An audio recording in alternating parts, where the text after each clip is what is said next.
ಜೋಳದ ಬೆಂಡಿನ ಮೂಟೆ ಹಾಗೂ ಟೊಮೊಟೊ ಬಾಕ್ಸ್ಗಳನ್ನು ಅಡ್ಡ ಇಟ್ಟು ಅಕ್ರಮವಾಗಿ ಸಾಗಿಸುತ್ತಿದ್ದ 16 ಲಕ್ಷ ಮೌಲ್ಯದ 8 ಟನ್ ಗೋಮಾಂಸವನ್ನು ಸೆನ್ ಪೊಲೀಸರು ವಶಪಡಿಸಿಕೊಂಡಿರುವ ಘಟನೆ ಮಂಚೇನಹಳ್ಳಿ ಪೊಲೀಸ್ ಠಾಣೆ ವ್ಯಾಪ್ತಿಯ ಮಿನಕನಗುರ್ಕಿ ಗ್ರಾಮದ ಬಳಿ ಇಂದು ನಡೆದಿದೆ.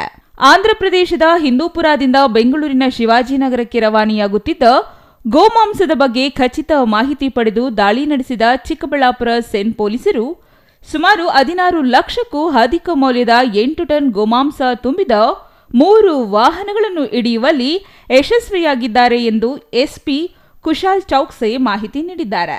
ಮಂಚೇನಹಳ್ಳಿ ಪೊಲೀಸ್ ಠಾಣಾ ವ್ಯಾಪ್ತಿಯ ಮಿನಕನಗುರ್ಕೆ ಗ್ರಾಮದ ಬಳಿ ಆಂಧ್ರಪ್ರದೇಶದಿಂದ ಬೆಂಗಳೂರಿನ ಶಿವಾಜಿನಗರಕ್ಕೆ ರವಾನೆಯಾಗುತ್ತಿದ್ದ ಗೋಮಾಂಸ ಪೊಲೀಸರು ವಶಕ್ಕೆ ಪಡೆದಿದ್ದಾರೆ. 3 ಬುಲೆರೋ ವಾಹನಗಳನ್ನು ಹಿಡಿದು 4 ಜನ ಆರೋಪಿಗಳನ್ನು ಬಂಧಿಸುವಲ್ಲಿ ಯಶಸ್ವಿಯಾಗಿದ್ದಾರೆ.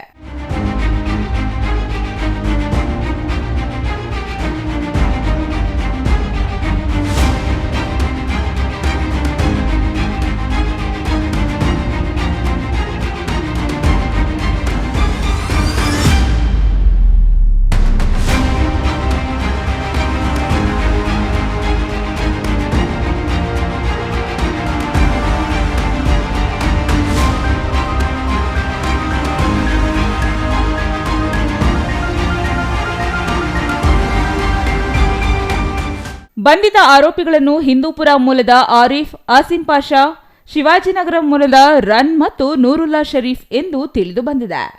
ಬಂಧಿತರನ್ನು ವಿಚಾರಣೆ ನಡೆಸಿದ ವೇಳೆ ಶಿವಾಜಿನಗರಕ್ಕೆ ಗೋಮಾಂಸ ರವಾನಿಸುತ್ತಿರುವುದಾಗಿ ಸ್ಪಷ್ಟೀಕರಿಸಿದ್ದಾರೆ. ಇನ್ನು ಈ ಸಂದರ್ಭದಲ್ಲಿ CEN DYSP Ravikumar, CEN inspector Suryaprakash, CEN PSI Saraswatamma, ಸಿಬ್ಬಂದಿಯಾದ ಜಯಣ್ಣ, ಮುತ್ತು ನೇತೃತ್ವದಲ್ಲಿ ದಾಳಿ ನಡೆಸಲಾಗಿದೆ. Shashikiran S, CTV news, Manchenahalli.